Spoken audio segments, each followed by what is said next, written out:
and welcome to another episode of Gossip Finance, where I'm your host, Alacius Inger. And I'm Duncan Sandlin. How's everybody today? How are you, Lace? I'm excellent. How are you doing? Good. So, in case this looks a little choppy for the audience, we had to do this in kind of a segment thing, so don't let it throw you. But we're going to jump into some news real quick. The first stuff, I'm sure you heard a little bit about Donald Trump maybe getting indicted this or soon. We don't know when for sure. He said it was going to be Tuesday. This is now filmed Wednesday, so still hasn't been arrested. I guess the grand jury's meeting again on Thursday to hear one more witness. So I don't know. It looks like they're going to move forward though, because the New York Police Department's already barricaded that building, and they've set up extra cameras around it in case there were protests.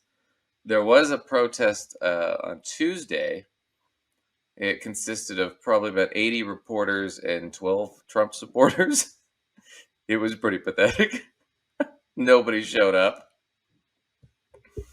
They're like, meh. It's like when it's Taco Tuesday somewhere. I feel like I've got better things to do. Well, it's like when you're 8 years old and you invite everybody to your party, and it's just like the two real dorky kids with the nasal problem show up, right? Yeah. They had this whole deal about people were going to form a human moat around Mar-a-Lago where Trump lives to stop him from getting arrested. Who are these people that have time to go form a human moat? I mean, right? I mean, I don't know. When I was living in Portland, I participated in a lot of protests that a lot of people were hanging out at for a lot of hours. So, it's possible. It's possible. Yeah, but I'm not sure I would make myself a human moat for the person. No, but would you travel to another state? No. That's my point. Oh, no. Protesting in your own city is one thing. Traveling to other states is another thing. Well, anyway, let's look at this. Morning Joe was talking about Trump. This is all still around the hush money for Stormy Daniels, who was the porn star that he had the affair with. All right, let's check it out. So they're going to talk a little bit about what's going on, but it looks like sometime soon. In the case, set to meet again to possibly vote on whether or not to hand down a criminal indictment. Republicans, meanwhile, as we have said, continue to defend Trump on this one charge and rail against the Manhattan DA, Alvin Bragg.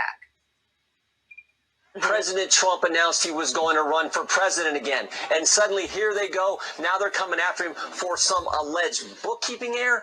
You've got to be kidding me. This, I believe, is the epitomization of the weaponization of the federal government and departments against political opponents. The fact that the Manhattan DA thinks that indicting President Trump is his top priority, I think, just tells you everything you need to know about the radical left in this country. They're making stuff up that they've never used against anybody because they hate Trump. Making stuff up. Even look at Mika on the left there. Even she's trying not to laugh. Because it's all stupid. I mean, this indictment, this grand jury's been going on for years.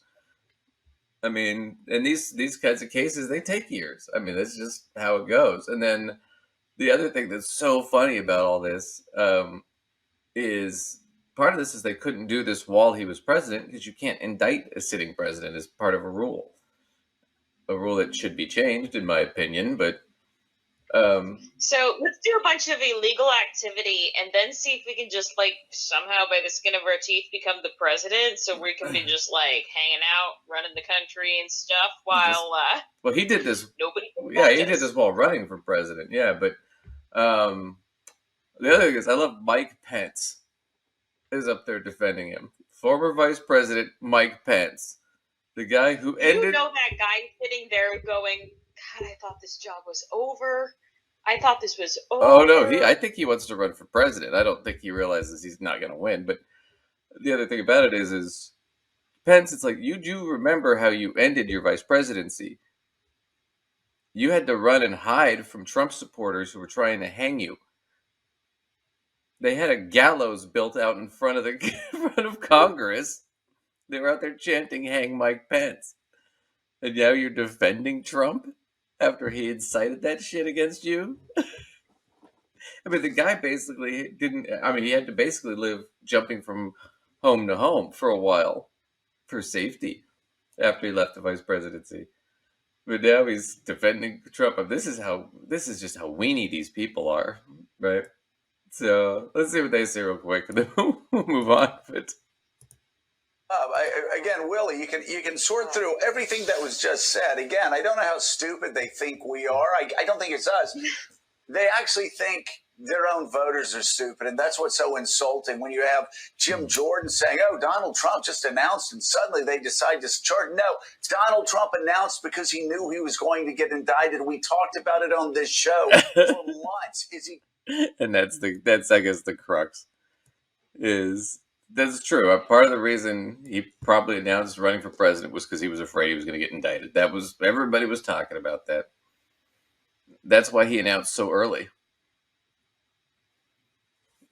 Otherwise, why would you announce that early? Most people don't announce 2 years from the election. Right. Well, kind of makes you think, geez, we better push this thing through in case he becomes a president again and then becomes untouchable for a while. It's almost like he advertised that we need to move this thing along. He can be he can serve as president from jail. That's actually you could do that. It'd be unprecedented, but I doubt he would. I don't think he's going to win an election. Can you see the rest of the world looking at us like, oh, America, what are you doing over there? I think when he was president, I think that's what most of the world was thinking. Was what the hell is going on? That was, I mean, from my experience, that was what a lot of people were thinking when I traveled overseas. Yeah. The definitely got a lot of questions. The only countries that liked Trump were Russia and Saudi Arabia. So let's get a sense of where your priorities are on that one. Anyway, I guess 2 quick points on this was one is what was it? What was I going to say? The part of this is so he's running on this. There were 2 interesting things that came at this that are nothing to do with anything. One was the Stormy Daniels book, where she talked about and described his genitalia. And then he was really upset about that. He can talk about grabbing women by their parts, but somebody says something about his genitalia. Well, she compared it to a very famous character. This guy. This is a vigilante. This is how Stormy Daniels described it.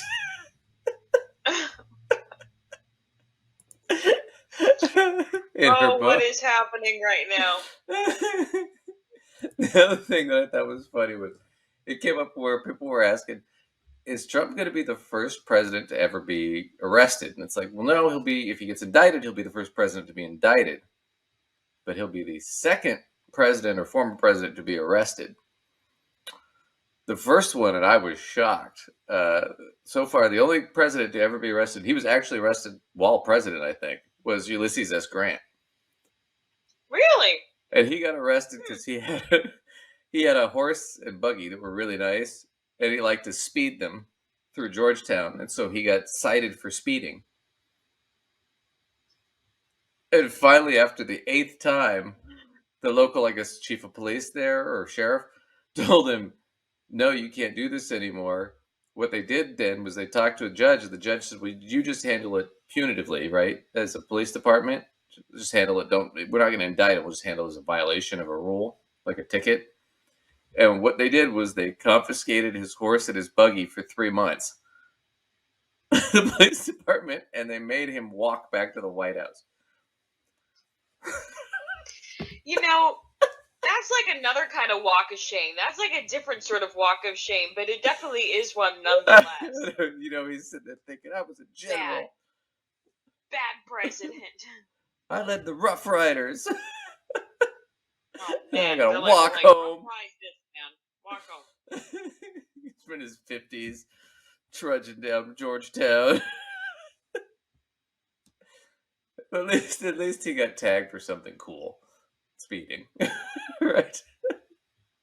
So, anyway, we'll move on to the next story. The next story I want to talk about was the Teamster thing.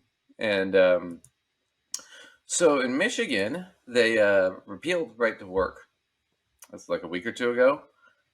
And it was a big thing because they did that and they reprised the old wage system. So wages instantly went up for all these construction workers in Michigan. I know we've talked about that before, which is like, yeah, if anybody needs a wage growth, it's freaking Detroit, right? That city needs help bad. So this was a great move, right? But there's been a lot of pushback. Go ahead.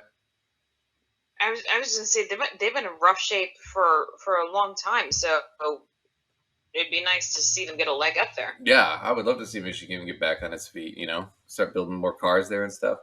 But anyway, so that was a big move for Michigan, but there's a lot of pushback from conservatives because they don't like this idea of unionization. And so there was a big argument that happened in the Senate where they had a Teamster, and I'm going to show you this. The senator goes at the Teamster, and the Teamster comes right back at him. And we're going to watch this on Chris Hayes. And Chris Hayes is going to cover a little bit of it, but we're going to watch this because it's pretty funny. The working class against the woke elites. It's an illusion that conveniently obscures the actual class and material interests at play. GOP remains reliably a party wholly devoted to the bosses. We got to watch this whole narrative implode on itself in real time today in Washington. The president of the Teamsters was testifying before the Senate Health, Education, Labor, and Pensions Committee, and Republican Senator Markwayne Mullin of Oklahoma, who used to own a plumbing company, tried to grandstand. Union pipe fitters decided they were going to come after us. They would show up at my house. They'd be leaning up against my trucks. I'm not afraid of a physical confrontation. In fact, sometimes I look forward to it. When that didn't work, they started picketing our job site, saying, shame on Mullin. Shame on Mullin. For what? For what? Because we were paying higher wages? Because we had better benefits and we wasn't requiring them to pay your guys' exorbitant salaries? You talk about CEOs that are making all this money? And what do you make, Mr. O'Brien? Well, I'm glad you asked that question. Yeah, I know what you make, because in 2019, your salary was, what is this, $193,000? I'm sure you got some pay raises since then. Yeah, when I was and the average UPS driver, the feeder driver, makes $35,000 a year. And what do you bring? That's inaccurate. Hold on a second. That's inaccurate. State facts. I've got it right here. State facts. That's inaccurate. The average UPS feeder driver makes $35,000. If you don't know your facts, then maybe you should. I know them because I negotiate the So contract. I say one thing to you. What do you bring for that salary? What do I bring? Yeah. What job have you committed, or have you started? What job have you created? One job, other than sucking a paycheck. Okay, so let's just take a break here for a sec. So, yeah, I know. So yeah, like I said, he's trying to grandstand on this whole thing, right? Like you, the union, are bad, right? What he's missing is one, the guy who's talking about this, he actually started this whole diatribe with how he started from nothing. No, less than nothing. And started his own business and worked his way up. Now, we've talked about this kind of guy before. In fact, he inherited his business from his dad. And he sold his business recently for $31 million. Whoa. So this I came from nothing crap. It's crap. I mean... Well, that's just a person of the people right there. I know. It's definitely my life experience. Yours too, right, Duncan? Oh, yeah, absolutely. Yeah. Well, that's less than nothing when you inherit a $30-something million business, right? Anyway, so the Teamster guy, he's bitching about the price of the UPS drivers.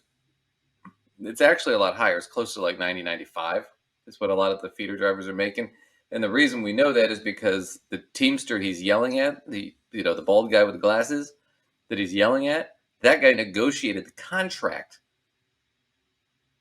Personally, that's what he gets paid to do as a Teamster.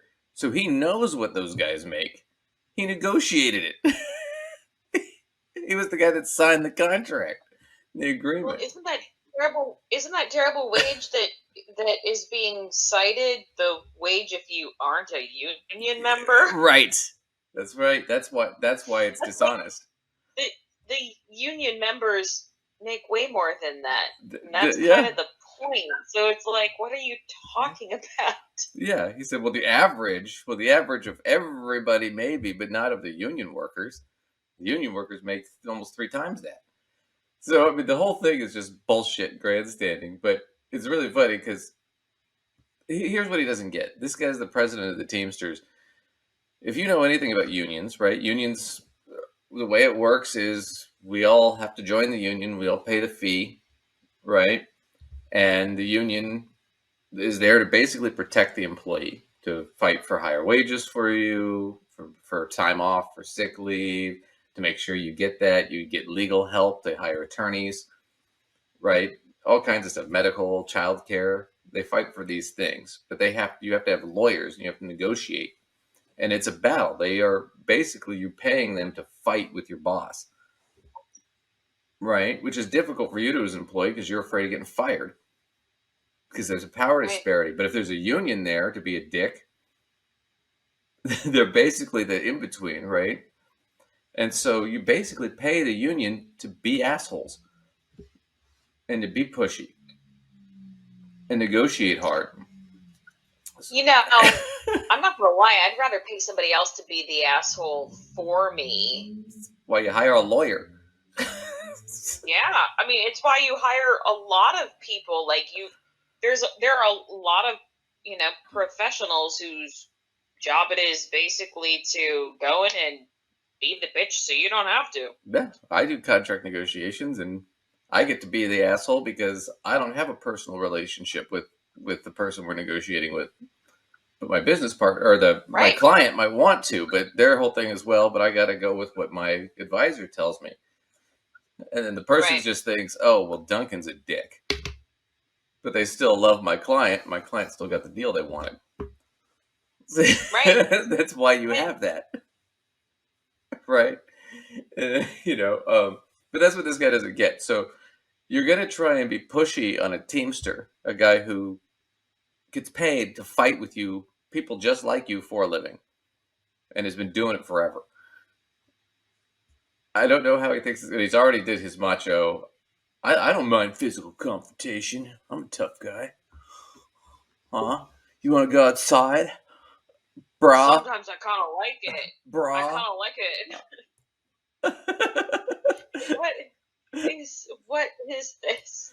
I feel like this is what I see in the hallway at school, right after you said this thing on social media, sort of something starts to happen in the classroom. I got to get macho. I got to flex. I got to whip out this guy.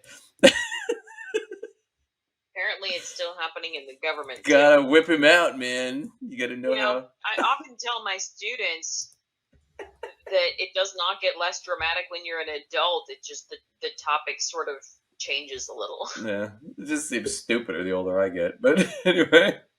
Well, I agree. Yeah, let's finish him up here, but this is really dumb. Out of somebody else that you want to say that you're trying to provide because you're forcing them to pay dues? No, we don't force them. Senator, you've asked the You're out of line. Actually, I have been, and don't tell me I'm out of line. You are out of line. Don't tell me I'm out of line. Well, you don't tell me. I'm making you framed the statement. Shut your mouth. Yeah. Because you don't know what you're talking about. Shut my mouth? Yes, I did. Hold it. Tough guy. I'm not afraid of physical. Hold it. But don't sit there and tell me I'm out of line. Senator, you made a statement. You asked the question. I didn't ask a question. You did. I answered the question. You asked the question.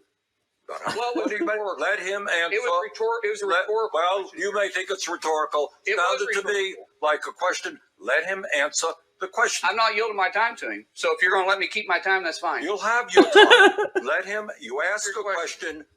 He has a right to answer that. As far as my salary goes, my salary, if you follow me around, I actually look at this building. I bet you I work more hours than you do. Twice as many hours. That's impossible. But no, that's true. Sir, you don't know what hard work is. You want to follow the schedule. Secondly, I'll do it in a minute. We hold greedy CEOs like yourself accountable. You call me a greedy CEO. Oh, yeah, you are. You want to attack my salary? I'll attack yours. What did you make? What did you make when you owned your company? When I made my company, I kept my salary down at about $50,000 a year because I invested every penny into it. Okay, all right. You mean you hid money? So I love that because that's total bullshit. Because even if he kept it at 50, he made 31 on the back. He invested the money. So it's not like he was, it's not like he wasn't paying himself, even if that was the case. And even then, look at that guy. There's no way that guy was paying himself only 50. Just look at him. There's no way. But yeah, no. So this is kind of the whole big fight that's been going on right now, and it's pretty much started with the whole after COVID, with the quiet quitting situation, or as they called it. What it really was or the great resignation, as they called it too. What it really was is just people realizing they're underpaid, and they really didn't need to live like that. And now it's this whole thing about, well, people want more money. They're asking for more wages. Now, granted, it hasn't kept up with inflation, but it is the biggest wage growth we've seen since, the 80s? Since it's flattened out. I mean, wages have been pretty flat for the last 40 years. And so, I mean, it needed to, but it's pissing off companies because they're so used to the profit growth of keeping wages way down and having us work harder and be more productive while paying us the exact same. Right? And now that people are going, screw that, I want more money. And now all of a sudden, this whole thing, all these right to work stuff that got pushed in the 90s to get rid of unions is a lot of it's being repealed, and people want unions and want to unionize, right? You've had those problems with the train union, and Biden had to step in, and Biden was kind of a dick about it and kind of quash the union. But, it's also the same thing with like Amazon trying to quash the union, Walmart trying to quash unionization, Starbucks trying to quash unionization. This is a big fight that's going on right now to go back to having unions again, having the ability to negotiate for your wage instead of being completely beholden to your employer. And that's the big fight. Quite frankly, people are sick to death of being screwed in their wages. The price of every single thing, people's rents are going up and their property tax are going up, so that if their mortgage is something they have, then the price of that's going up through their property tax, and they're not getting paid more. Right. Well, I think it's time that the American worker got a little bit more, not greedy, but realistic, and said, look, this sucks. I should be getting paid more. And I'm not going to work until I get paid more or until we work something out, right? And I think the Americans in general have been pushed down so much that they've just grown to expect less. And with that in mind, we're going to move on to our next story, which has to deal with France. So, yep. Little technical problem there, but what we got? Other news, France. There have been big protests in Paris and across the country. And you will not. The French angry about. Oh, you will not believe what they're angry about. They are so pissed. Those Frenchies. Oh, they're angry. Here you go. Across the country tonight, French cities grinding to a halt. In the capital, thousands of people taking to the streets after French President Emmanuel Macron forced through an unpopular bill that raises the retirement age from 62 to 64 years old. What? Take note, Americans. Take note. This is how you get early retirement. You got to protest. French are not going to sit around and take it. So, and they're complaining because they just raised the retirement age, the pension age, their Social Security, their version of Social Security. They raised it from 62 to 64 years old. It's 67 in this country. We'll take 64. We want 64. I'll take 64. Give me 64. Man, it's 67 in the United States. And then you have the Republicans trying to cut Social Security and Medicare, and they want to, part of what their early plan is they want to turn it into 70 years old. And I don't see people in the streets yet. Where's the AARP? The hell are they? Well, seriously, and you know what? Today's retirees were protesters back in the day, so why are they not getting ticked off and hitting the street, you know? Exactly. Well, the way they do it in this country is like, okay, we're going to raise the age, but only on people under the age of like 55, so we don't get the older people protesting, because you're not going to lose your Social Security, just your children and your grandchildren. And for some reason, 30% of the populace doesn't give a shit. And they're like, oh, they don't work hard enough anyway. But yeah, so well, that's... then for all the people who just buy into the belief that, well, it's not going to be around when I get there anyway, so why bother? Like, but you realize you're feeding into the problems, right? Right. And the bottom line is that if you got rid of it in this country, it would be devastating. I mean, 61 million people depend on Social Security. I mean, it's not a little drop in the bucket thing. And let's be honest, a lot of people are not using it as the supplement it's supposed to be. It literally is the majority of their retirement income for a huge amount of the population. But that's not so much by choice as just they're poor. They don't have any other option. I didn't say it was. Oh no, I'm just sticking a pin in that. But you think about it from like, this is what conservatives are worried about. This is what's happening in France. Right? Is this idea that, once we give it to them, they're going to expect it, and then we'll never be able to take it away. Right? And it's one of those things where it's like, what you're basically saying is these socialist policies are so popular and do such good for the public that we don't want to implement them, because then people will want a higher standard of living, and then we might be expected to, actually do our jobs. Oh my god. Yep. They're like, Americans, take note. I'm going to say it again. Take note, Americans. You got to demand it. If you don't demand it, you're not going to get it. Anyway. Very clear about what they want and expect from their government. Absolutely. And they shut down their cities. They shut down trash. They shut down everything. People just stop working until they get there. What? Yeah. So speaking of which, about demand and stuff, let's talk about the Fed is going to talk on, I think it's Wednesday, 2 p.m., for those of you who care, about what they're going to do at raising rates. Are they going to push for an artificial recession? Are they going to create a recession? Looks like they're probably going to do it. They might not raise it as much as they were anticipating, because they've had a lot of problems with the banks recently after the Silicon Valley Bank, and a lot of the other banks are in kind of hot water because there's been a confidence crisis about liquidity and stuff. But there's some interesting things that I wanted to point out. So here's, they're talking about pushing this recession, the Fed is, right? And the idea is we want to shrink the labor market to slow down wage growth, right? Because wage growth, they think, is what's causing inflation. It's not, but they think that's the main thing. I mean, it's part of it, but it's not a huge part. And as we covered before, even wage growth hasn't kept up with inflation at all. And it should be beating inflation by at least 1% to 2% on an average sort of year, right? But that's been the issue. So they're going to stagnate this, basically create a recession, which is it's going to affect us all negatively, but it's going to immiserate at least 10 to 20 million people.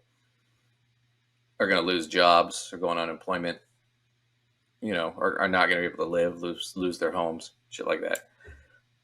We already have such a huge homeless crisis here in the United States, in cities all across the country. Yeah. If we go putting more people out of work, there are so many people that are, constantly on the 72-hour notice. Let's be honest. Like, people are getting those every single month and like trying to play catch up on their rent, and now we're gonna, have a few less jobs and right.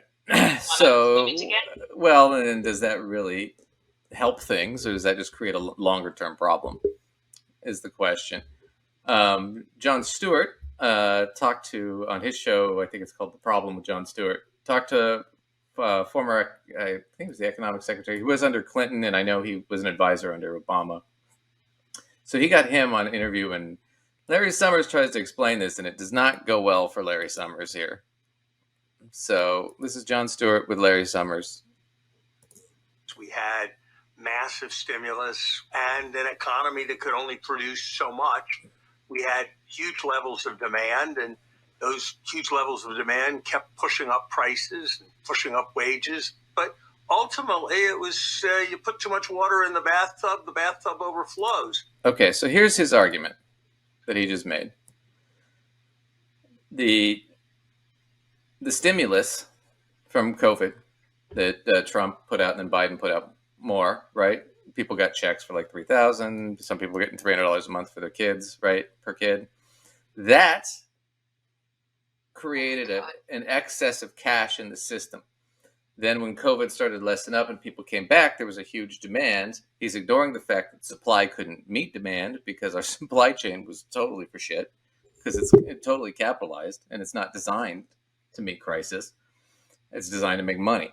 So that the fact that supply couldn't meet demand shot up inflation. He's ignoring that, but he's going to say then there was the demand, and the bottom line is people have too much money.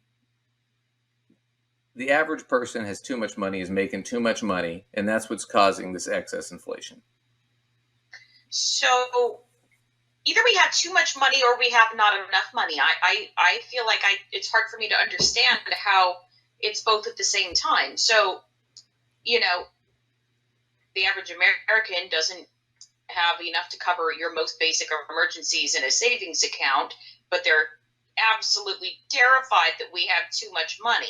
But you're looking at it from you're looking from a holistic kind of perspective of a personal finance person, right? True, I am. You're not looking at it from the perspective of an economist, right? Where in the perspective of an economist, there's just several millions of the people, 10, 20% are just going to have to be poor and immiserated. Otherwise the whole system collapses.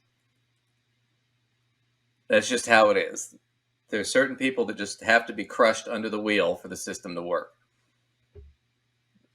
That's the kind of, yeah. To our viewers, how many of you feel like the economists have decided you're the one that needs to be the sacrificial person that's crushed under the huge weight because they have to go smacking it down on you, otherwise the whole system just doesn't work the way they want it to. Right, but that's his argument here, essentially. And Jon Stewart's going to clap back on him. But that's kind of the argument he's making. You put too much demand into the economy and you get high and rising prices.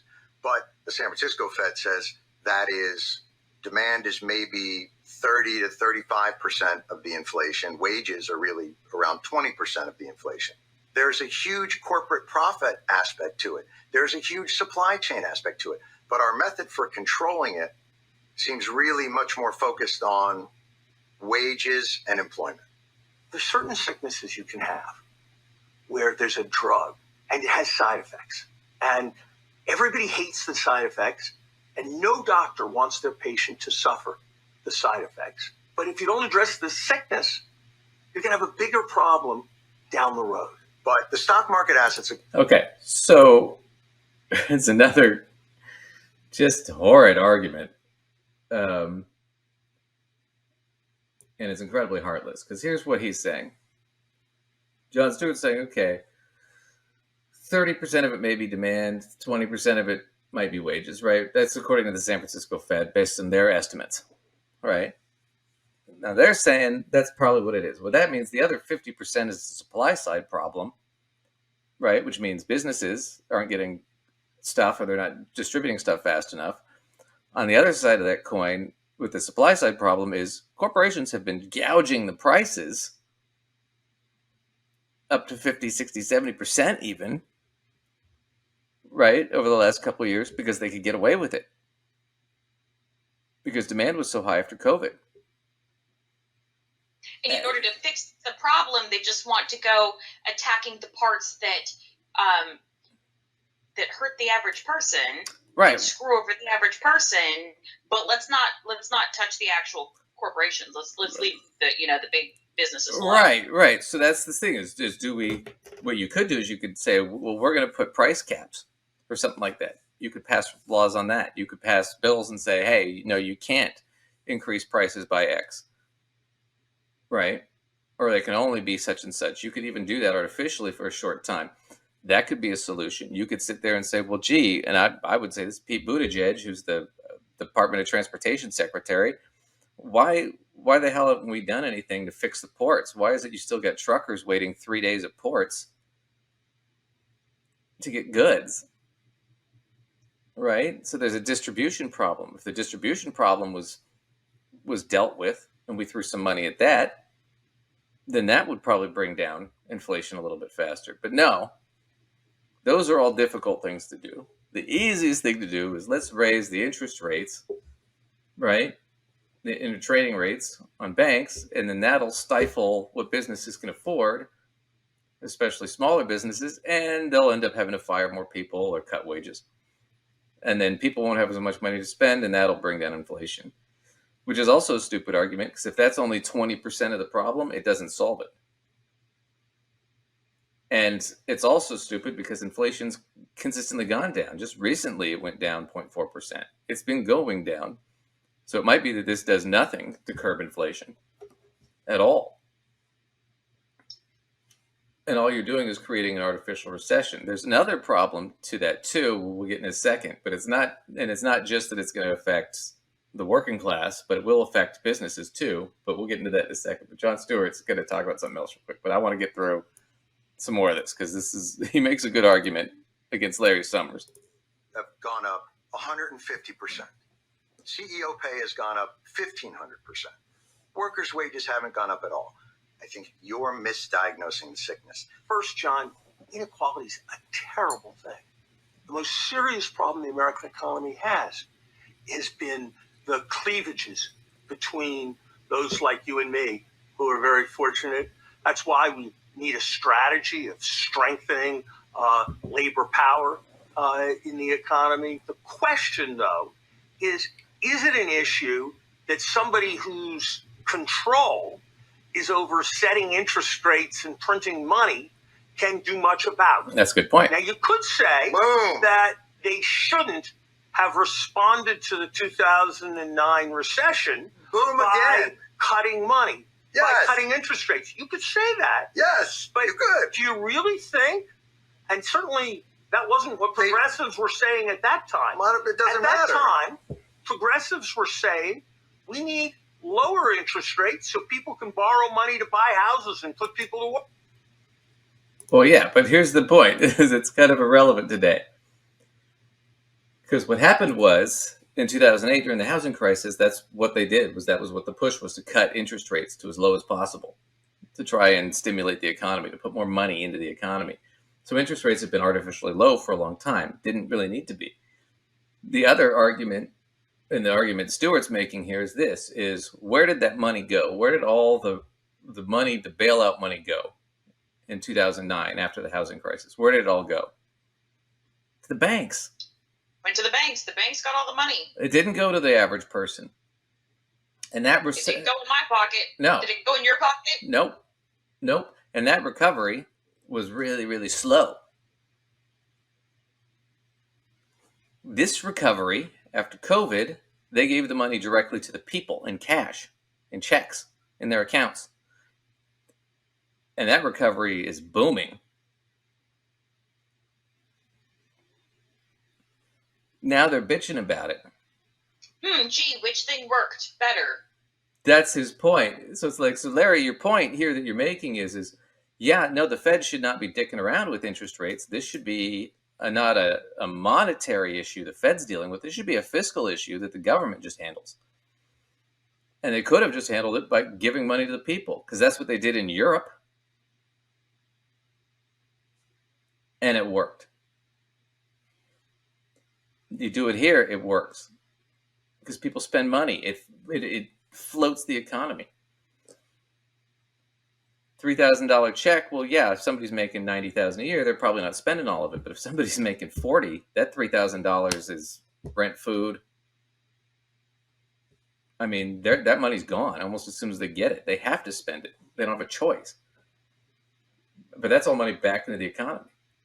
So the whole argument Larry's making here is he's just kind of disproved his argument, which is, well, the Fed's, that's kind of the only tool we have. It's like, no, you're treating an infection with aspirin. You need penicillin. That's kind of what Jon Stewart's argument is, to use the illness analogy that Summers was using. But they were stimulating it for car at loans. the corporate level, where they just put the money in the hands of the bankers and say, you decide. This pandemic was the first time the government, in my opinion, did the thing that they're supposed to do in a crisis. When you look at the stimulus payments that went out, 70% of it was being used for rent and food. And if you look at the recovery in the pandemic versus the recovery from 2008, when you stimulated the economy at the demand level, jobs had plunged in the pandemic, and then they shot back up. The recovery in 2009 was painstaking, but the stock market did great. So our fiscal policy and our monetary policy has always been on the side of corporate easing. Just so we're clear, if you talk to African American voters, if you talk to Hispanic voters, talk to voters who don't have college degrees. Oh, because Larry's really in touch with the people here. You believe this fucking guy? All right. Well, I want to know what he thinks they're saying. Yeah, let's see. The country's biggest problem as having to do with inflation. So while you may see this as having been tremendously successful, our fellow Americans who don't live as comfortably as you and I do have a lot of questions, John, about what's happened. And it's not hard to understand why they have a lot of questions. Well, then, in light of what's happened to their purchasing power. But you're suggesting their took purchasing a good power idea and overdid it. I disagree. By providing for too much inflation. But what you're not addressing is not all of inflation was stimulus. The tools that we have, though, are basically saying to somebody, everyone's paying more for gas and groceries, and that's really hard. So here's what we're going to do. We're going to throw 10 million of them out of work so that we all don't have to share the burden. Why aren't we attacking corporate profit in any way? Because that's been estimated to be 30% of inflation. There you go. You could just take care of it right there. No, corporate profit cannot exceed that. Or no, we're going to, what was Biden's talking about, we're going to tax corporate profit now. Or we're going to tax the growth on corporate profit in excess of whatever. And then we're going to take that money and we're going to put it back into social programs. Like food stamps or women and children or, school lunches, things like that. The child tax credit. But that's the thing is they go through this argument. And then, I don't know if you want to watch this because he asked him about it, because Jon Stewart works for Apple TV, who his channel is on. Mm-hmm. And Larry Summers points out, well, Apple TV, made a ton, and they made a killing during the pandemic, right? And they raised the prices quite a bit. He's like, oh, are you saying that Apple's gouging prices? And Jon Stewart says, yeah. Yeah, I think the employer I work for is gouging prices because you let him get away with it.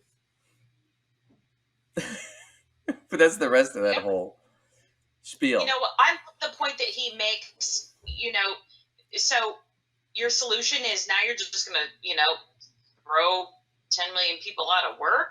So that's your solution. But that's always. That really sounds. It's very simple, but that just sounds incredibly stupid. There's not a way to say that and not have that sound like an incredibly stupid plan. That's why you don't ever say things like that. You say things like interest rates or whatever. You don't ever say, no, we're going to immiserate 10 million people. And let's be real, most of them are going to be black, brown, or women. Right. The people who look for employment, yeah. Yeah, those are the people that are going to get hit the hardest. You can't say that. You got to say, well, we got to cure the sickness right? We got to treat the disease, and sometimes there's side effects we don't like, as opposed to, well, why don't you just, why don't you actually treat the nice metaphor, but let's be honest. How many of those commercials? Let's use this freaking metaphor. How many of those commercials have you watched? And you're like, okay, so this is going to cure my restless leg syndrome, but like I might have explosive diarrhea for the rest of my life, and my hair might fall out, and like they go through this list of things. You're like, never mind, I'll just keep my original problem because actually all that other stuff sounds way worse. Right. Well, I mean, it depends on how you want to treat it, but the point is that I think that Stewart's made the better argument, which is you have totally misdiagnosed the disease. You think that the cause of this, the inflation problem, is wage growth. And it's not. It's a lot of it's supply side shit. Because if you could increase the supply, demand would go down. Or it'd meet demand. And then you'd have an equilibrium. You wouldn't have a disparity like you have now. Especially on not what are called non-elastic goods, things like gas or groceries, things that people can't do without. Where demand never changes. So, anyway, I thought that was crazy. But there's another side of this coin. Are you still with me, or I lose you? Yeah. Yeah, you're all kind of frozen, broken up. Hopefully that'll fix itself here in a second. So here's Squawk Box. Now they're going to talk about the same thing, the Fed hikes, because it's pissing off the stock market too. Right? The stock market has been way down because of anticipation for this coming up. And on top of that, it's really pissing off the banks. So here's Squawk Box, and they're going to talk about this too, but they're going to talk about it from the perspective of the banking industry. On the Squawk News line is Chris Whalen of Whalen Global Advisors. That's the question of the morning. How much should we be concerned about these other banks, Chris? Well, it really depends on the institution, but basically the Fed has caused a large unrealized loss to be embedded on the balance sheets of many banks, and I think they are going to have to go back to the drawing board and understand that they can't raise rates much more. When you have a bond market and a mortgage market that's concentrated as much as it is today because of quantitative easing, you can't raise rates that much or you make everybody insolvent. This is kind of basic, bond market 101, but apparently the board in Washington did not see this. So now they do. So you point the finger at the Fed for this? Oh, yeah. You can't manipulate the bond market and change the term structure of interest rates and then come in and raise interest rates 500, 600 basis points. But it's been a relatively to think this was not coming. I know there's a lot of people who are very angry at the Fed. Yeah, but here's where I hate to say the guy Chris Whalen on the phone, I have to agree with him. Because we're not talking about Silicon Valley Bank that went under because they were over leveraged, right? So Silicon Valley Bank, for you guys don't know that they just went under. They were a venture capitalists. You had to have a lot of money to be in that bank, right? People had millions in there. What they did was they realized, hey, they mostly did tech startups and did loans for tech startups, right? They realized the tech industry was going to take a bath because of this and other things, the interest rates going up. Because tech companies need a lot of loan money to get started up. That's just a fact. And so what they said was, okay, well, instead of doing, because they're a regional bank, so they don't have to follow certain rules. So they said, well, instead of doing risk-free or secure assets and loans like we should, we're going to do these long-term mortgage-backed shit, right? They get higher interest rates, and then we'll make a killing and we'll look great to our board. But then what happened was rates kept going up, and then people started wanting to take their money out, and they didn't have it because it was all locked into these long securities. They couldn't. So they were holding all this bad paper, right? When everybody came to the window and said, I want my cash. And that's what kind of part of what killed them. I mean, that's just in a nutshell. It's oversimplified. But what Chris Whalen's talking about is your standard bank, even your community credit union to Chase, right, to Bank of America. They're not doing that. What they're doing is they're saying, okay, we're going to put these things in risk-free securities, treasury securities, U.S. bonds, things like that, things that are low interest rates, but they're secure because that's what they're supposed to do, right? And in a lot of situations, they're required to do it. Well, now my money as a bank, I'm loaning you money, but I'm making money on interest. I'm trying to make interest on this money that all my money's in, right? My investments are in, you invest. You put your money in your savings account, I put it into a risk-free security and I can make some interest on it, but then I secure your money, right? Does that make sense? Right? Well, now, if you're raising the interest rates on all those things, my securities are now worth less. Because why would you buy a bond from me at 1% when you can go to the market and just buy one for 2.5%? That's the same thing at the same price. So now I have to sell mine for at a discount. So now my portfolio is tanked as a bank. And it's not anything I did. I did what I was supposed to do. The Fed is artificially raising these rates. Why? Because they're concerned about wage growth. Well, what they're also doing is they're killing the bank's portfolio, which is killing all these banks, which also means it's going to be harder for them to loan money or do things. And then what it does is it incentivizes me as a bank to go, gee, maybe I should put the money into more risky things,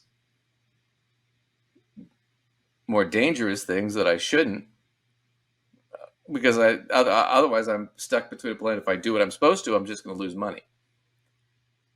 But if I start breaking the rules or breaking the laws or doing things that are more unethical, I can make money. So you just incentivize me to do the worst of the two options as the Fed. And as an executive, that's a tough decision to make. Right? You can sit there and go, well, you should do the ethical thing. Sure, but you're going to lose money for your shareholders. Yeah. And then when you start losing You're money gonna lose for your your job. shareholders, what your shareholders going to do? They're going to fire you. Right? Right. And then where are you going to get another job? Right? So you got to because then you're the guy who just lost all the people all the money and got yourself fired for it. So somebody's going to be like, yeah, let me scoop you up, Yeah. We don't need to go through the rest of this because Chris Whalen just makes this argument a couple of times over and over again. But that's because he's trying to make that point. The other guy's, well, but they should have seen it coming and blah, blah, blah. Even if you see the train coming, it doesn't do any good if you're tied to the tracks. And that was kind of his point. They can't really bail out of these securities and go to other things beforehand. They don't have they're locked in. They have to just eat the cash. So it creates another financial crisis in the market with the banks, which is why the market's been diving. Yeah. So this is actually a double whammy for the Fed where, in 2009, they gave the money to the banks and the market shot up and it was great, but it sucked for the average person for years and years, right? Because jobs didn't go up that quick. In this case, well, now jobs are going up real quick. Well, we don't want that. We want to stop that from happening and we want to tank the market. Or they're risking taking the market, which they have done already in the process, which also hurts retirees. And if you're trying to lower wages and trying to lower the jobs, if you have a bunch of retirees that now can't afford to live, they have to go back to work.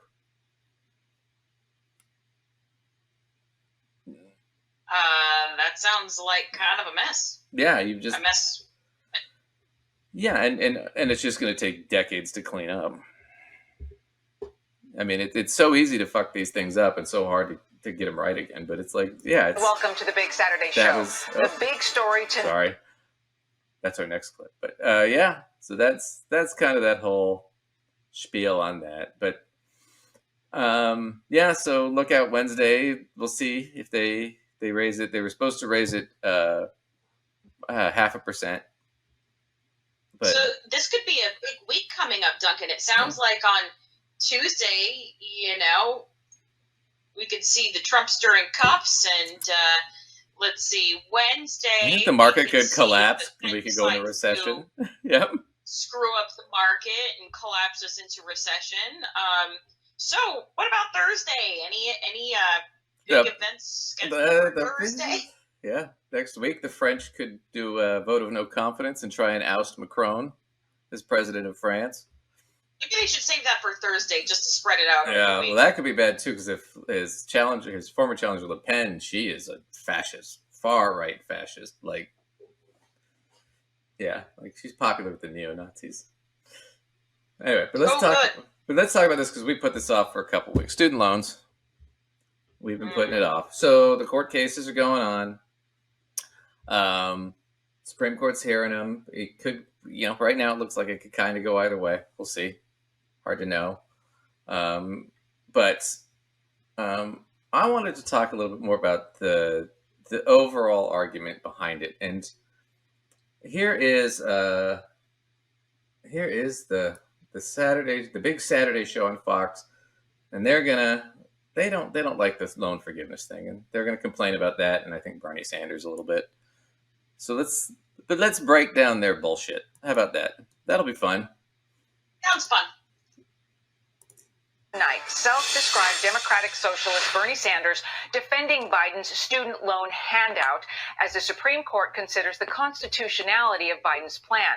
The senator is adamant that the loan cancellation, which some estimates put the cost at more than $400 billion to taxpayers, is not a giveaway. Hang on. Okay. Not costing the taxpayers money. Well, that's the question. Is it a giveaway? Right? Is that what it really is? That's what their question is. So this is Bernie and Bill Maher on the Bill Maher Show. Bill Maher's kind of a libertarian, weird guy. Biden's giveaway to people who own debt. Giveaway is your term, not my term. Well, they have college debt loan. Yeah. Okay. And we're going to give them money. We're going to forgive debt. Well, okay. So when you talk about giveaways, you have major corporations in this country that make billions in profit, don't pay a nickel in taxes. The truth is you got a generation that, everything being equal, the younger generation will have a lower standard of living than their parents. And right now, these young people are leaving school deeply in debt. They're struggling economically. They deserve a break. Gosh, I'll begin with you because they deserve. I mean, I agree with that. And the other thing about it is the giveaway argument is such a pansy argument, because let's just look at recently, because we just talked about Silicon Valley Bank, right?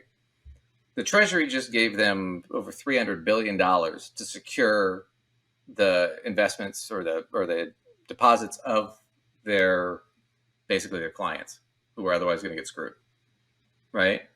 Well, these people, it was a high-risk bank. They should have known that going in there. So why is it that their money gets covered? And that's $300 billion they did overnight. $300 billion. What's the total cost of the Biden's student loan? They're estimating about $400 billion over 10 years. That's a giveaway. $300 billion in one day to a bunch of wealthy investors, not a giveaway.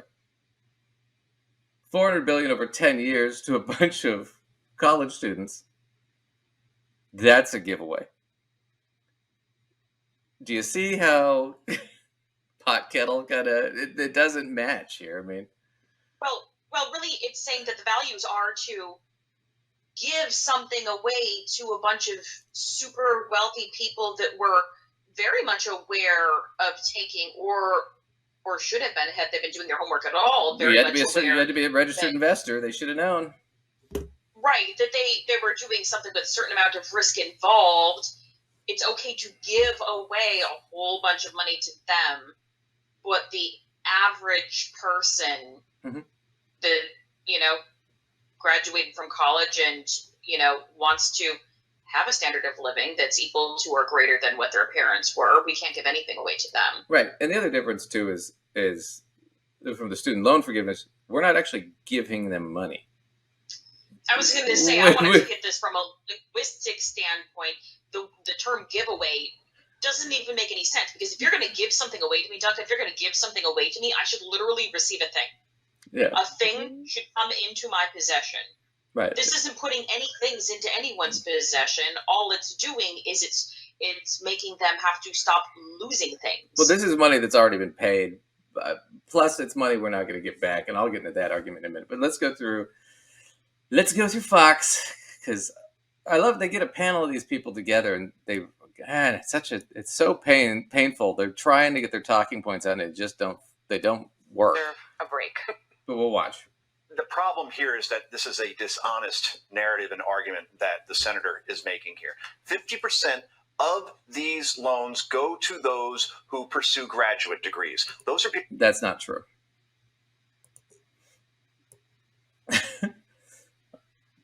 Only 39% of the 39.7% of the country has a bachelor's, and only 14.4% have graduate degrees.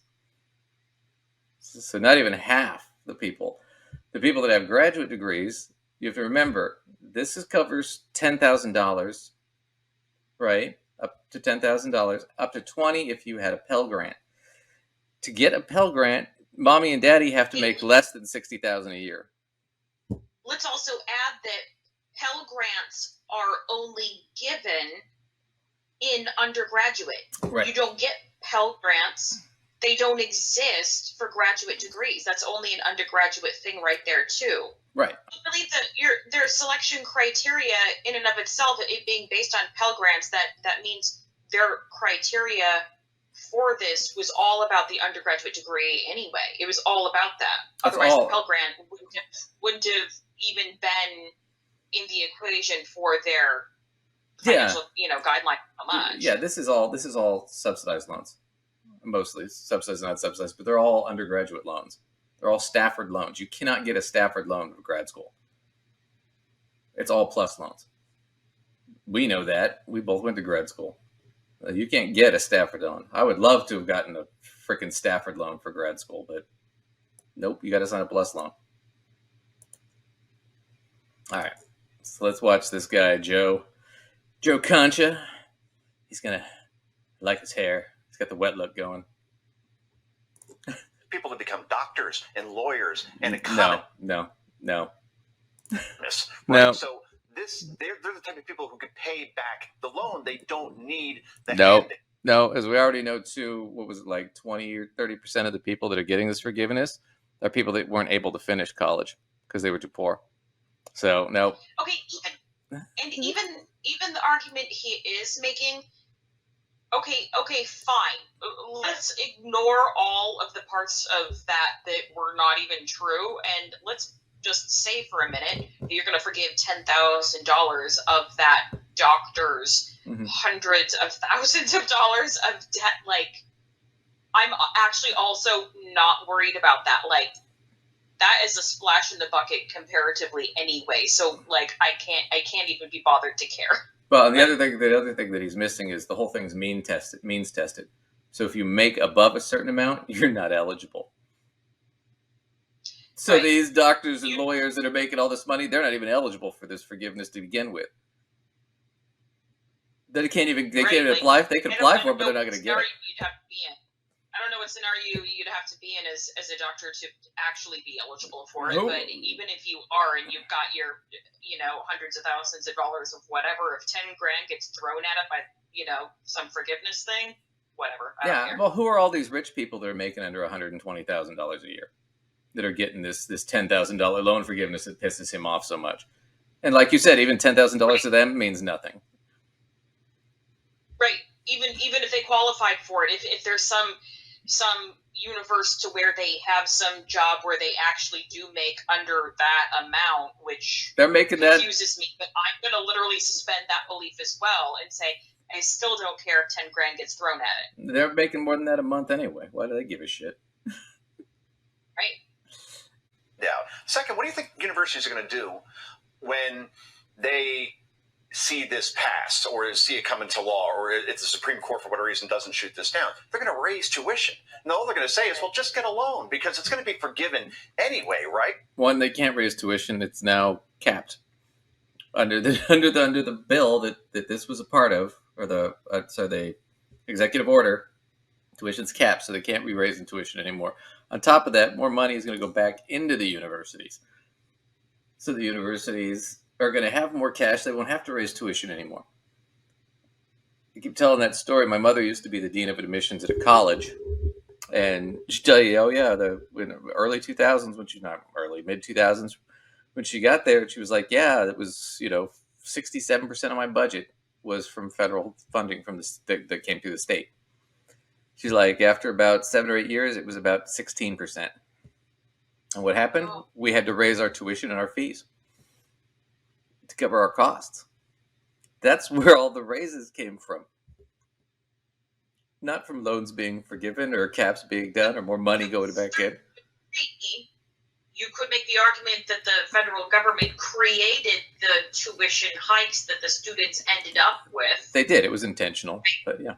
By withholding the funds from the universities, putting the universities in a situation where that was how they had to make that up. Yeah, we covered that was part of the Lee Atwater and Reagan and the Southern strategy to try to keep black people and women out of college. That was part of their strategy, was to cut funding so that tuition would have to be raised. So he's got that backwards. Why would they raise tuition? It doesn't affect them if the loans are forgiven. They've already gotten the money. Right? So that's all backwards. And then if you're a student like my wife, medical school, she had to pay her way through. She paid off her loan. Is she getting a retroactive check? And then when these tuitions actually go up in the future, then those students are screwed. So it's only a Band-Aid. It doesn't fix the bigger problem, which is it costs $80,000 a year to go to Georgetown, where my wife went, Stanford, Duke, Harvard. You're talking $320,000 to send your... Okay, so those schools, though, this is most... Because most of America is going to those schools, too. Right, yeah. You're talking about schools that have like a 2% acceptance rate, right? On top of that, public. I went to state school. You went to the same state school that I did for your undergraduate. My master's degree went to, one of the city universities here in New York. Yeah, wasn't any. I don't even know what they're talking about. They're already out of touch that those are the schools that they're starting to tout off. And those Pell Grant recipients, I'm not saying those places didn't have some people that got a Pell Grant. That would not be what I'm saying. But the majority of them probably weren't at those schools because they couldn't afford to make up the difference in those schools unless they got crazy amount of scholarships. That's my point. The kids at those schools are either legacy kids where mom and dad are paying for it anyway, or they're kids, like you said, that got huge scholarships, which are few and far between. The majority of people, like you and me, go to public school for our undergrad because that's what we can afford. Right. Go to some of the state schools. Maybe they start at community colleges, but they go to or the 4-year state schools that have more affordable tuitions. Well, and I'll throw you tuitions, but obviously, and I'll throw you this too. I did my graduate degree at a private school. It was a nonprofit private. It was a phenomenal school. But the thing about it is what they don't tell you is graduate students at those schools, I didn't pay for all of my degree. Alumni paid for a good chunk of my degree. They don't make money off grad students at private schools. They make money off the undergrad students. So what he's talking about is all nonsense. I mean, this is like a rich person's idea of what's happening versus what's actually happening. We're not talking about somebody who went to Georgetown. Most of those people have already paid off their loans or didn't even have to take loans. So, I want to throw another one out here too. And this isn't about the forgiving the loans thing, but what I feel like I'm hearing from these people that are in this higher socioeconomic bracket already is they just can't stand the idea of somebody getting access to a resource they don't already have. Right. Like they need to control that. So I'll throw another one out there. I did have to pay for all of the years of my education. There was no first certain amount of it for free. That was not a thing. Wasn't a thing for you because you were going at the same time as me. And whenever the conversation comes up about free community college or whatnot, free first however many years of a college education for somebody. I look around in my classroom of high school students and I go, good, I will want every single one of them to get that. And you know what? I didn't get it, and I still want them to have it. Absolutely. I still want somebody else to have an easier time than me. I don't want all those kids in my classroom to be saddled with the debt I got saddled with. Yeah, that's the point. It's a continuing problem. We need to fix it. And if that means that entitled rich people want to sit around and say, well, since I didn't get it, you all need to not get it because I didn't get to have, how selfish are we? No, well, as opposed somebody have an easier time than you.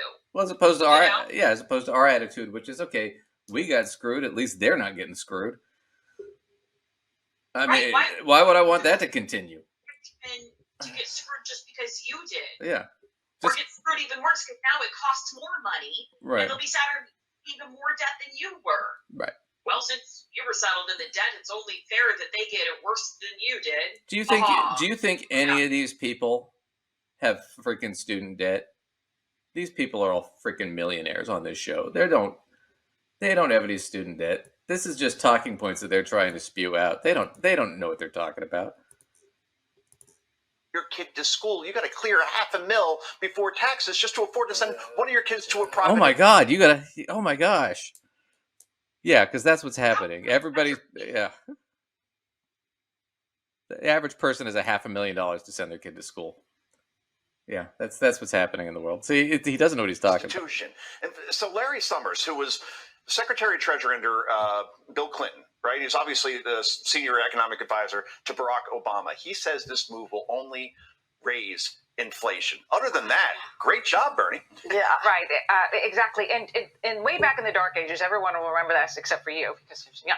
But Bernie Sanders is the one who came up with student loan forgiveness a million years ago. And remember, when he came up with it, everyone thought it sounded crazy. And he kind of got blown off about the whole thing. And now here we are we have the U.S. Supreme Court trying to make a major decision on all of this money that's going to be spent. But one of the questions is how much does he even understand what it is he's discussing? And I'm going to go to the soundbite and then I'm going to come to you, Kat, because we can hear him also talking about equality and equity. Take a listen.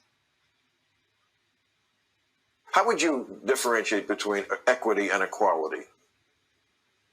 Well, equality, we talk about, I don't know what the answer to that is. Come me to think of it, equality is equality of opportunity. Equity, I think, is more guarantee of outcome, is it not? I think so. I think that's okay. Yeah. Yeah, but she doesn't. Okay. God.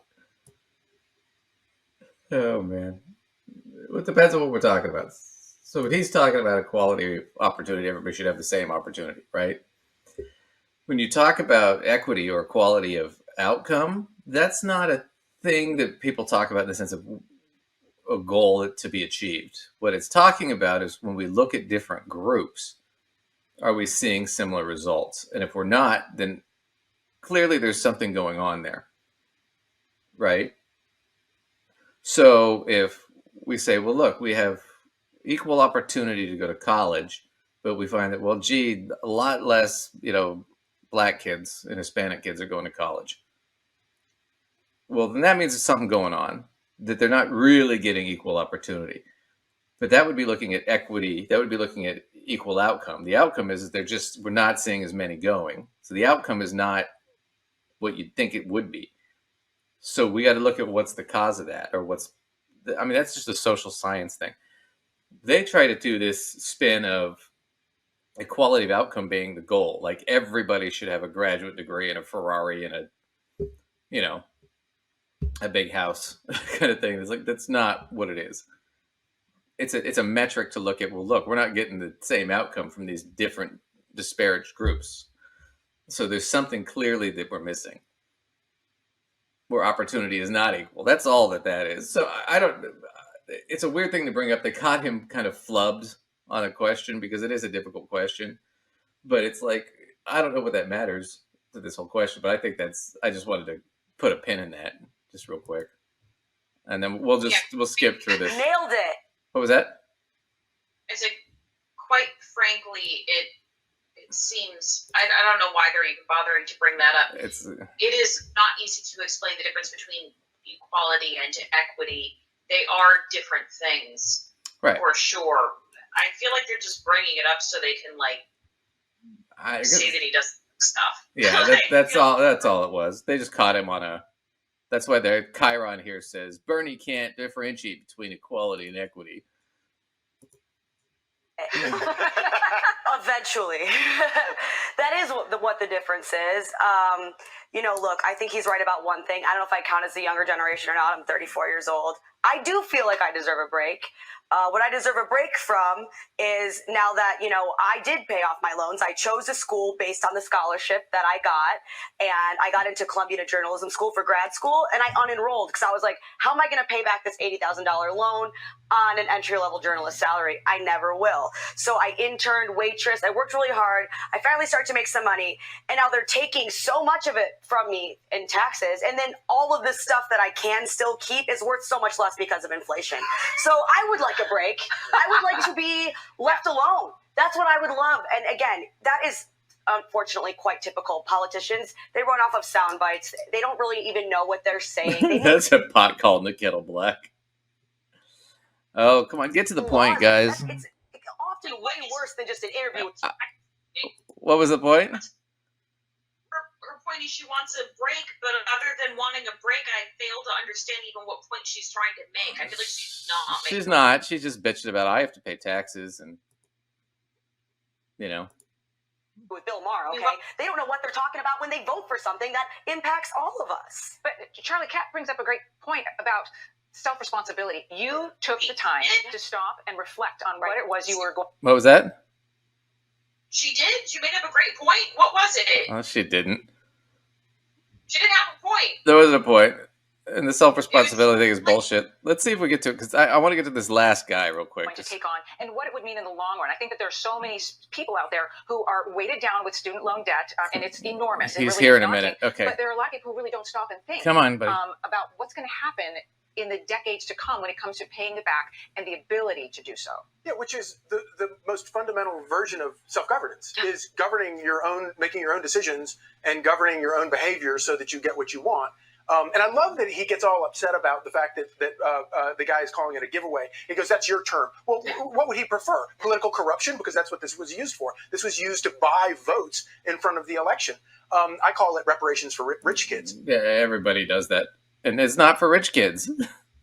God, man. But underneath it all, it really does, I think it reveals... Hang on, go ahead. They're clearly not paying any damn attention. No, they're trying to spin it the way they want to spin it.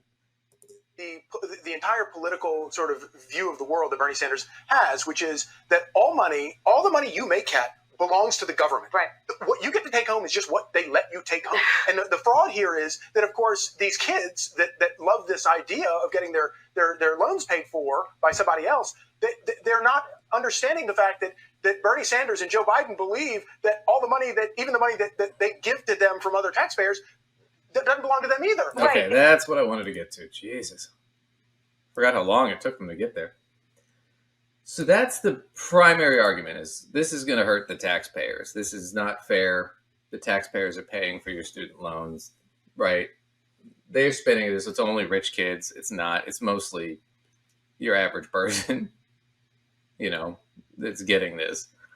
So let's go to this, because this is, I want to do a couple things, but I'm just going to skip here to my closing argument real quick on this, and you can jump in, because this benefits mostly minorities and women. These student loan forgiveness, the way it's set up, and they're all lower income. They're not people making above whatever $120,000 a year, because those people are means tested out of this program. So these are people, middle class and lower. Okay. Now I went through Slate and I pulled this from them, and maybe we'll go through these articles one day because it's interesting. But roughly, so there's not a lot of data. The education department doesn't keep a ton of data, but we have some. So $70.3 billion in payments were made in 2021. So student loan payments to federal student loans, not private, just federal. Okay. The government doesn't collect most of that. All right. So let's look at, I want to do this one real quick. If I can find it. It's this one. Hang on a second, everybody. Oh, here we go. Yeah. So when that money gets paid, where does all that money go? So federal student loans are funded by issuing U.S. treasuries. So your tax dollars don't pay for the loans directly. What happens is the government issues U.S. treasuries, which is debt, and then it pays those back at interest. Okay? And usually banks buy those, whatever. So that's where most of the money goes. Okay? Then there are other things, because there's loan servicers, because the government doesn't service all the loans by itself. Right? So loan servicers get fees. So first off, there's interest that has to be paid to the U.S. treasuries. Right? So the Treasury Department has to pay that interest off first. So the interest you pay in your loan, a lot of that goes to the Treasury Department. Then you have fees paid to the loan servicers like Navient or Mohila or whatever the others, to the actual person servicing the loan, which is usually a private company. So they get fees, right, on top of that. Plus there's subsidized interest benefits that the government pays on the Stafford loans for the grace periods and other things like that. And there's a high default rate for federal student loans because they're not backed by anything. And a lot of times they're signed to 18, 19-year-olds. So a lot of those are never collected. There's a lot of forgiveness and discharge programs that already exist. You also have to factor in that when the government administration, Department of Education, when they collect those loans, they have to hire staff to do that, which means it costs them money to run that just to make sure that the loans are coming in. They have to hire accountants and comptrollers and staff to handle all that and to negotiate between the loan service providers or directly to the students, or et cetera. So at the end of the day, at $70.3 billion that came in, right, in student loan payments, most of it went to the investors in interest payments. Probably about $22.4 billion is the estimate. On top of that, government cost expenditures, out of that $70 billion, the government maybe collected $30 on what was probably over $40 billion worth of loans. So think about it like this. Lacey loans me $40, right? I pay her back $70. But Lacey has to pay interest rates to other people. She's got to pay fees to other people. She's got to pay costs for collecting the loan from me, processing it, getting it organized and settled. So by the end of the day, after Lacey pays everybody, she only collects $30. So she lost $10 on that loan. And time. What? And my time. And that's... I lost 10% of my time. Yep. And on top of that fact, so that's... We're looking at now, it's not $10, it's $10 billion that was probably lost. And that's every year. That's not one time. That's every year. Now, factor this in. Student debt currently increases at a rate of about 7.2%. So I did this real quick. So currently, last year was $1.76 trillion in outstanding student debt. That means by this year, it'll be $1.89 trillion. So it will have increased by $103 billion. Right? 5 years, it'll be 2.5 trillion, and in 10 years, it'll be a little over 3.54. So it'll doubled in 10 years. So not only did Lacey lose $10 this year, she also issued another $103 in debt that she's not going to be able to collect back, and she's going to lose more money on that each year. So in fact, the current student debt system, the way it's set up, costs the taxpayers more and more money every year. because it's not a profitable business. It loses money every year. So in fact, over the long run, it would probably be cheaper to just forgive all the debt.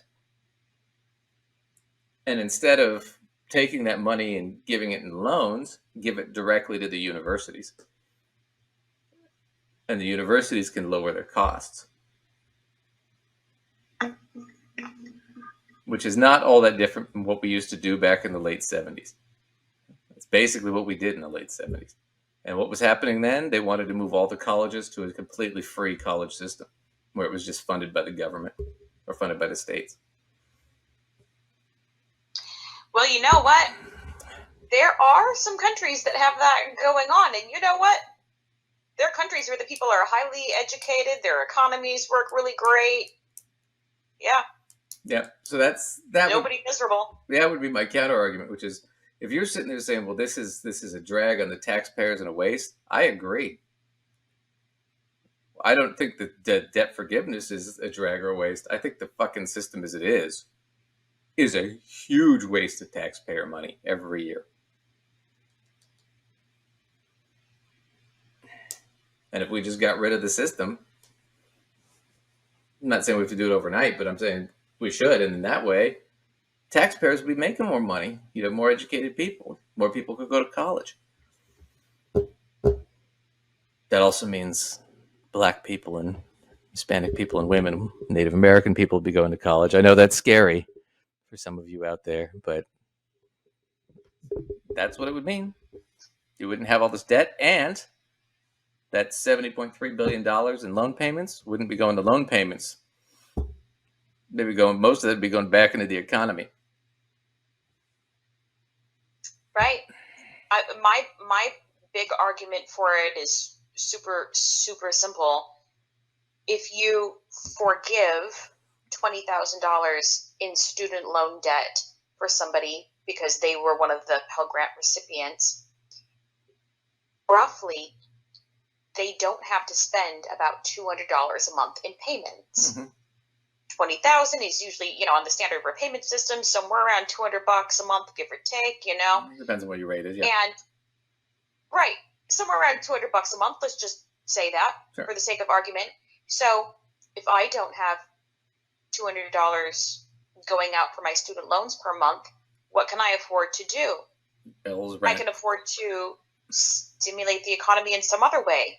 Maybe I'm saving for a down payment for a house. Maybe I'm able to get a new vehicle faster.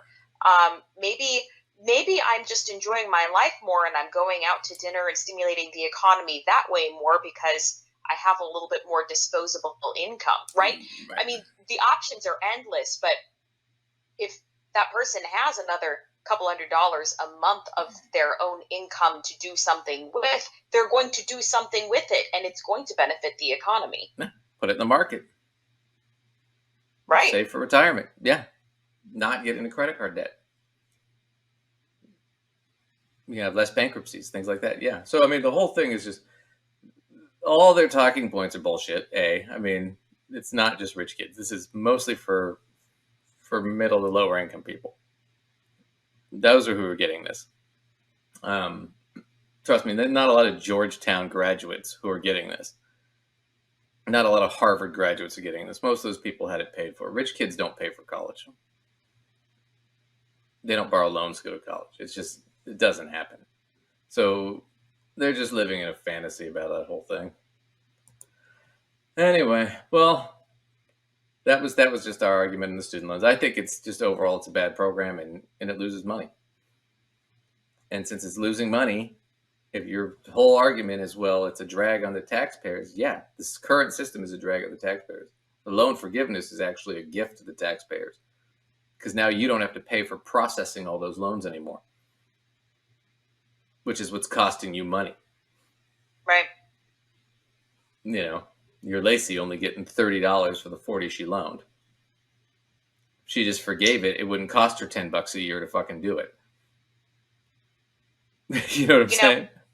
This is just another one of those classic arguments from the people who that want to make sure that nobody that is below them get something they don't get. Yeah. Yeah. Well, I don't disagree.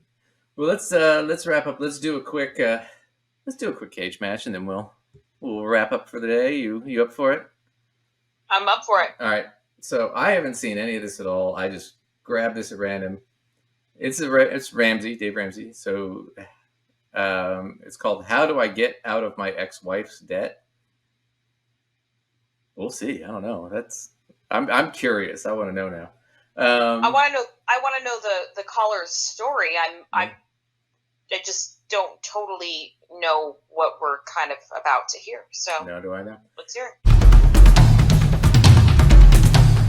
We're going to listen to a little bit, then Lacey's going to try to anticipate what their answers are. And then I'm going to try and see if I can Beat their answers. Yeah, out financial plan them on the fly. But let's see if they have a financial plan. Hopefully they have something. I might agree with them. You never know.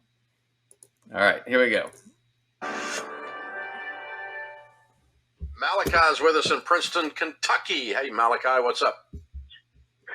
Yes, thank you for having me on your show, Dave. Sure, how can we help? My question about it is I finished baby step 1. Now I'm on baby step 2. I'm actually moving away. I'm going back to my hometown. And my ex-wife, I co-signed with on her student loans and on her car. The student loans are $7,621. They have offered me, that's gone to collections. They've offered me a $5,000 payoff.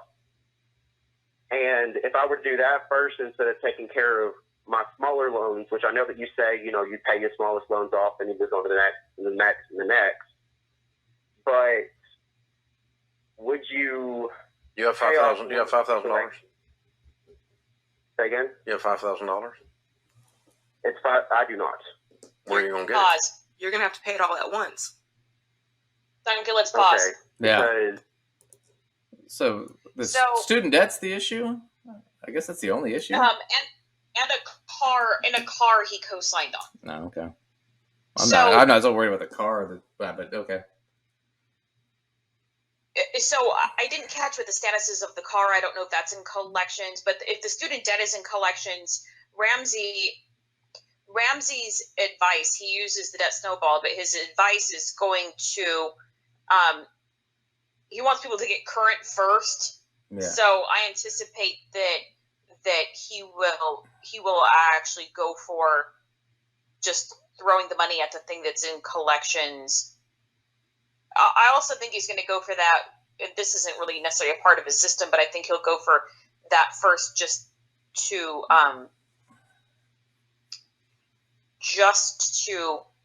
split him from somebody else's debt, from his ex-wife's, whatever, because then he can just only deal with his own. So that's what I think he's going to do with that. I wanted to say that before he got, before Ramsey got to his answer. But I think we haven't quite heard enough about the car situation to have enough data on that one. So I guess if the loans were part of the divorce settlement, right, then I guess he'd be on the hook for whatever part of them or all of them, depending on what he signed for. If that was something they agreed upon, that they'd split that. I don't. Like I said, it's tough to know until we ask him. The other thing about it too is, okay, if it's in collections, the question I would have is, what kind of loan was it originally? Was it a private loan or was it a federal loan? If it's a federal loan, then why aren't we going back to the loan provider and seeing if we can work something out? Because they could take it out of collections. Private loan could even take it out of collections. But if it's a federal loan, then it's in collections because she just failed to pay it. She just ignored it. And for not just for a few months, for like years. Right. They don't go to collections right away on a federal loan. It would take you'd have to 4 or 5 years. You'd have to not. I was going to say, this doesn't look and smell like your typical federal loan, so it makes me wonder if it was like a private type of loan or something. Well, even you could do this with a collection agent. You could say, okay, I can't do the $5,000 now, but I can do, a few hundred a month or whatever it is, you could do something like that with a collections agency. That's possible.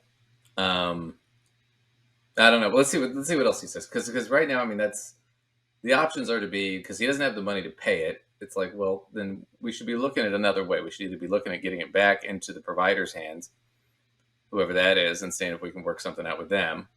Or we should see about, okay, if we have to pay off the collections agent, let's see if we can get a payment plan set up, because that's about all he can do. He can't, because he doesn't have $5,000 to pay it now.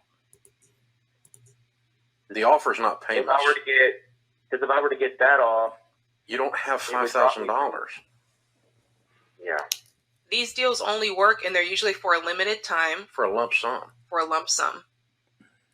Yeah, because whenever I'm moving, I'm looking for my full-time job right now. But I've already got my part-time job lined up. I'm in the National Guard. I've been in there since 2018. Yeah. So I'm going to be pulling 3 jobs, getting my kids every weekend, because I'm paying $1,200 a month in child support. And I took your class in high school. I had $10,000. I had an 830 credit score. And so you must have not learned anything in my class. Okay. Yeah. Well, I got with a girl, and I got her pregnant, and now I have 3 kids.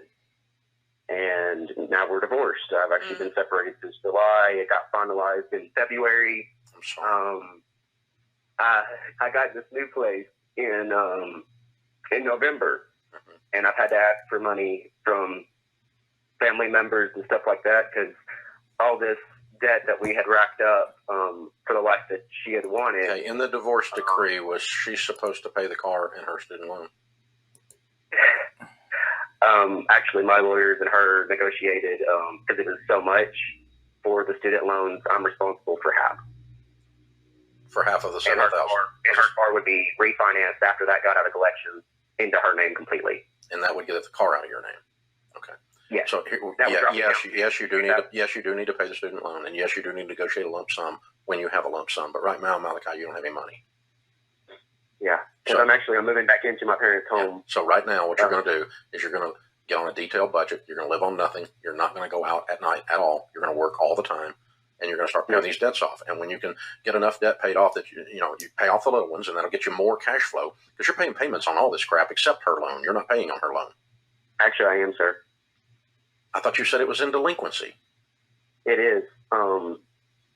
Here lately, I've been directly sending it to her. Yeah, so stop. Don't do that. Oh yeah, that's a bad idea. Yeah, I'm going to agree with them. Don't do that. Yeah, don't send it to your ex-wife. No. She's already. We don't know her side of this, but if everything he says is accurate, she doesn't sound like she's been terribly responsible with even making minimum payments if she's got a student debt that's gone to collections of some sort. So I would definitely not be putting it in her hands. No. I would be doing this. Once again, the $5,000, that's a lump sum offer the collections agency offered, right? What he could do is say to them, look, I can't pay that all at once, right? And under the under the divorce decree, I'm only required to pay half, right? So if I pay half, right, we make a payment agreement, but you send it to me in writing, right? So let's say I make an arrangement and I say I'll pay you $2,500, right? But I'll pay you 200 and something bucks a month or $250 a month until it's paid for 10 months. If that's what I can afford, whatever you can. And just say, if you send that to me in writing, that you'll agree to that, right? And that I'll pay you that $2,500 over 10 months or whatever it is that we agree to, right? Then after that point, I want you to send me something else in writing saying, yes, he's paid that half to us. We're considering it done. Now he has that in agreement in writing. He can take that to the court if he needs to, and he's off the hook for that. And the rest is on her. Okay. So there's that deal with the car. If half that's on him, then, I would just keep paying half of that. I thought maybe I heard it wrong. I thought that he said that with the car, once that is taken out of collection, she was supposed to refinance it into her name only. Oh, well. Did I misheard that? Well, maybe I don't know if I heard that, but yeah, if that's the case, then why don't we? Then you need to just work on how do we get this out of collections? Right. Whatever it takes to get it out of collections would be what I would be trying to do, unless I somehow misheard that. But if what I thought I heard was accurate, then I would be putting my energy on that one into just getting it out of collections, because then she's got to refi it and I'm off the hook. Yeah, I didn't catch that about the car. Let's say the car is in collections, though. Kind of it's her car. I mean, it's, and his credit's already dinged, so he's going to have to rebuild that over time anyway. If the car is in collections and it's her car, is it really that bad if they repo the car? It's not your car. So, well, you know what? I mean, I'm just a little cold-blooded, but I'm just saying, do I really care? Right, well, here's where I'm going to throw this out there. If it was just her and her car, and not that I'm wishing ill on anyone in particular, honestly, but I might be like, okay, fine, and she obviously can't afford it anyway, but he's got 3 kids with this person. No, I know. And if that's her mode of transportation, he wants his 3 kids to be transported. Right. No, I know. But the bottom line is he's got to tell her, look, we need to get the car out of collections. You need to start making the payment. All right. Otherwise, I'm not gonna help you out if it goes to that situation where they repo the car. You're kind of on your own. I mean, I'll help you however I can with the kids and stuff, but that's about it. Otherwise, he's going to be beholden to whatever dipshit decision she wants to make. He might, I mean, if he had more money, I'd say just fucking pay the car off, get it off your chest. But he doesn't have that kind of cash. And he's not going to be making that much cash in the National Guard. And even working 3 jobs, he's going to be strapped. Right. So yeah, he needs to work something out with her on that one. I think the bigger one right now, if he's on the hook for the student loans, that's the way you deal with it, is you call the collections agency and just tell them, look, let's work out a deal. I'm required to pay half. Can you work out a deal with me that I will pay this half over this amount of time at this payment? I want it in writing before I make the first payment that we've agreed to this. And I want another letter in writing saying that it's been paid off, that I can go to the court with. And then he can show, look, I did make this payment every month and it was gone. And now my half is done. The rest is between her and the collections agency. Collections agency will do that because they want the money. That's how they make their money, right? So they'll work out a deal. But yeah, I don't know this, because if he just goes to work and saves every penny, that $5,000 deal might not be on the table in 6 or 7 or 8 months by the time he gets it. Honestly, he could probably get a deal of a similar nature, I think, if he delayed it, to be honest, because they're in the business of collecting as much money as they can for it. So if somebody is making it super easy for them and calling them up and being like, here's what I've got, will you take it? Well, I think the odds are in his favor. Yeah, my problem, though, is in that time,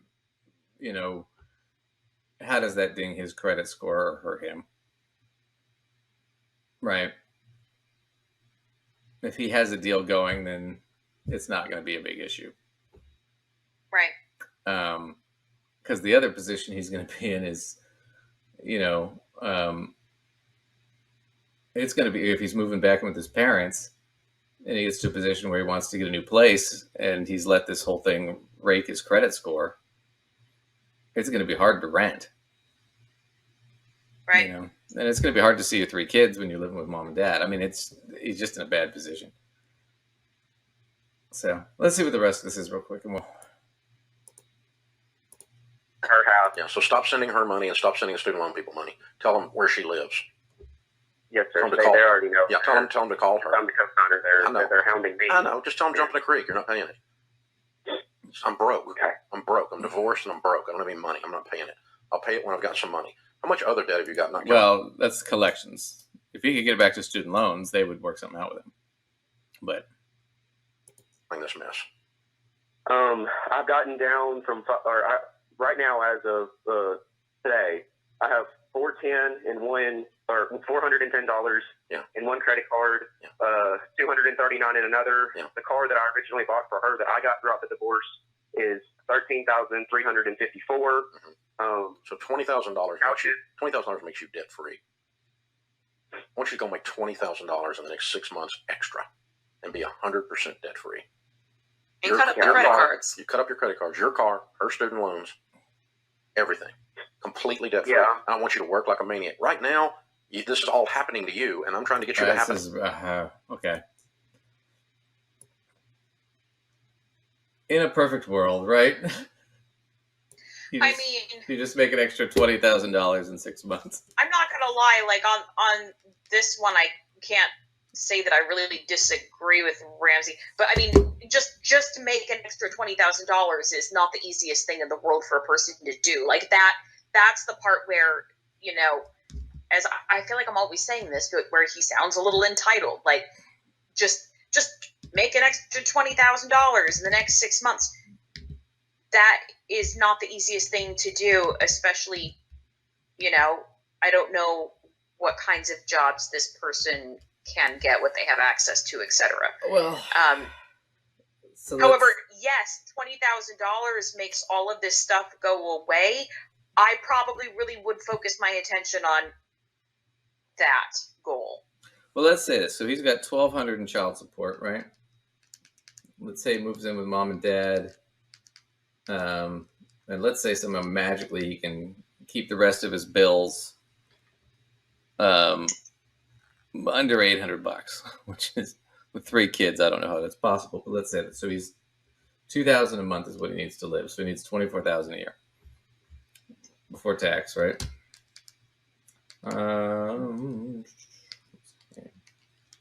So he needs to be making close to 30 just to get by, right?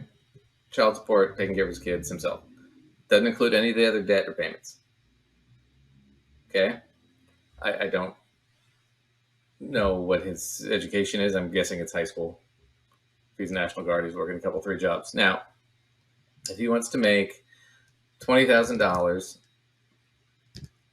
extra, I think it's going to take him a solid year to pull that off. Honestly, I would love that to be faster, but it's probably going to take at least a year. Well, $20,000 in 6 months.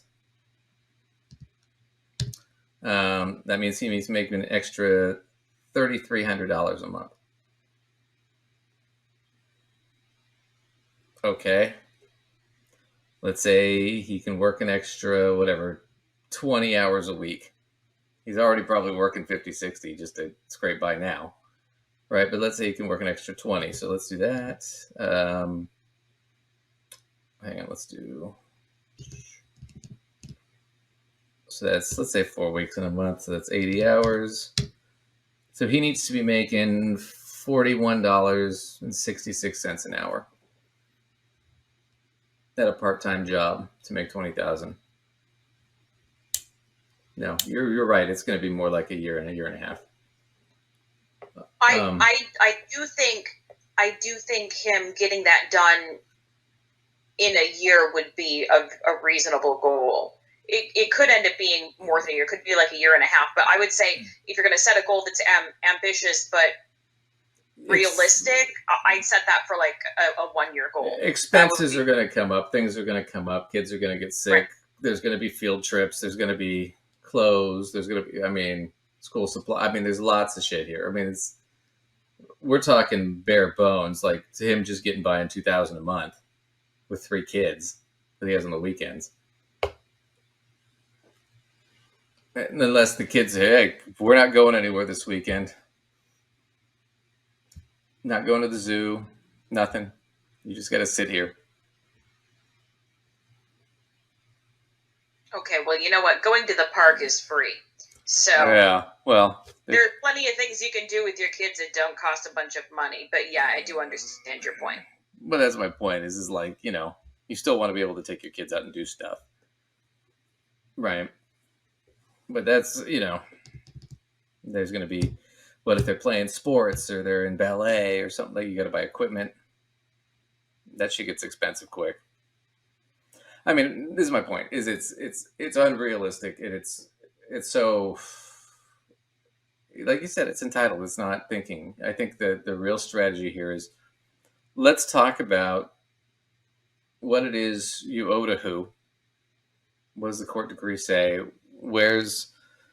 Who's holding the paper, right? Is it the collections agency? Can we get back to the student loan company? Whatever that was it Navient? Was it Mohila? Whatever it was. Let's make a deal with them to make a payment plan. They'll take it, right? And then it's not such a drowning feeling, like I got to get $5,000 here in the next 6 months to pay this off. You just make your payment, you pay your portion, you get it in writing, and then when you're done, you're done. You leave it alone. You just go. You just go to the court. You just file it in evidence and say, "Hey, by the way, I paid this. I'm out." In case there's a dispute later, right? Simple. You know, the car shit, same thing. Figure it out. Figure out what's going on.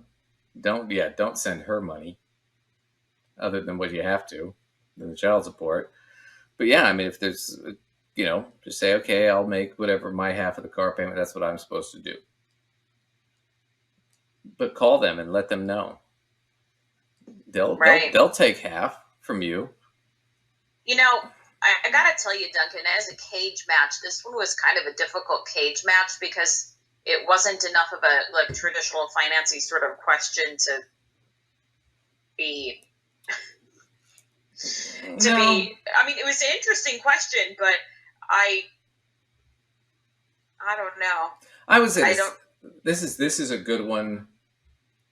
I mean, in the sense, like most financial advisors, you're dealing with wealthy people, so you're not dealing with this kind of situation. This is a great situation to go through, just as in general. Frankly, there should be, the state should hire more people that can do this. People like me that can do this for lower income people, because this is a really good example of, well, let's just set up a payment. Let's make sure, you know, you're getting the benefits you're supposed to be getting. Let's make sure that we have a solution or a plan. And a lot of this is, let's get a budget together. Let's figure out what you're working, right? But this idea that you're just going to work 100 hours a week and somehow magically make $20,000 and get everything paid off in 6 months. I doubt the guy's making $40 an hour in any of his jobs. Right. I doubt he's making 20 at most of his jobs.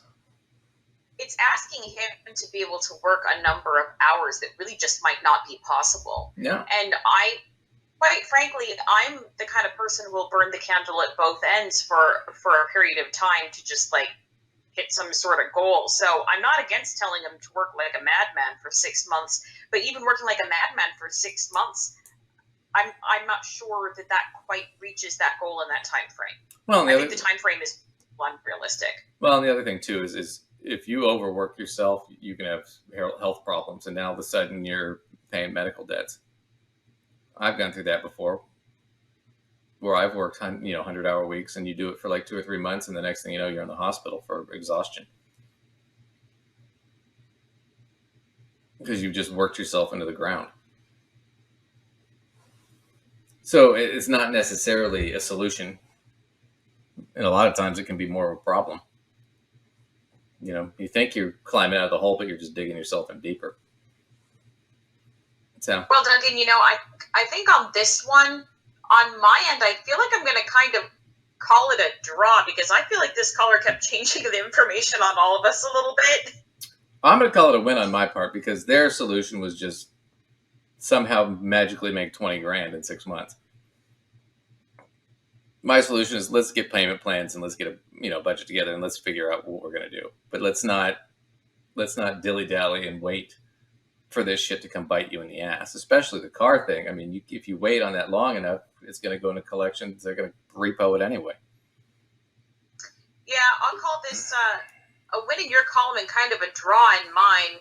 Yeah. My initial what he said response was what he said, and then the guy couldn't do it, then he had to change what he said. So we'll call that a meh. They were asking a lot of bad questions, dude. The real questions should have been, well, what do you owe to who? Yes. And according to who? Yeah. Right. Yeah.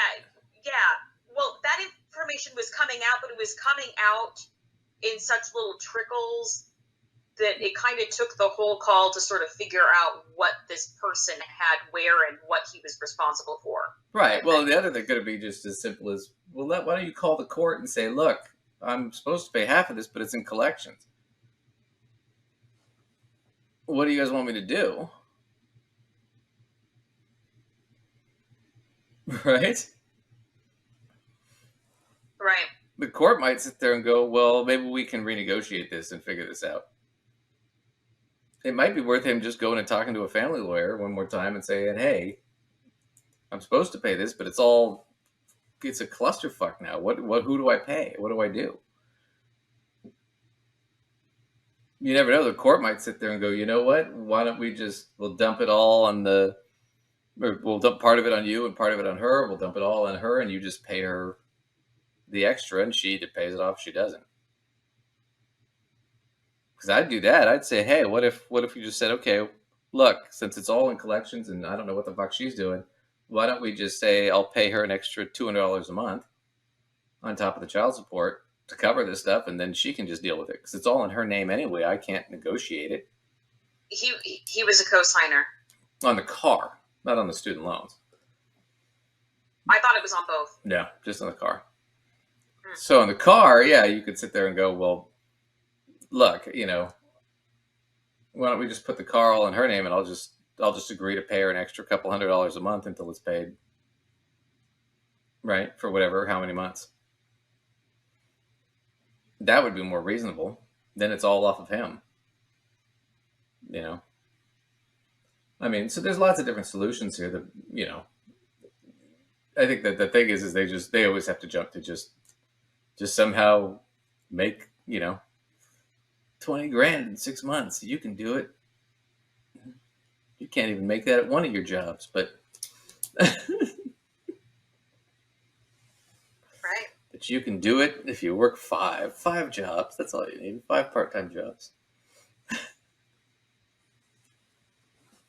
Yeah, have fun with that. Oh, well. Well, anyway, I guess that's going to be the show for today. Where can everybody catch you, Lace? All right, so if you're looking for articles by me, you can find them at mysensewithsense.com. You can also find information about workshops and coaching programs that are offered. If you have questions about those, or if you want to send us a clip you want us to check out, or have any topic requests, you can drop us an email. Where can they do that, Duncan? You can do it at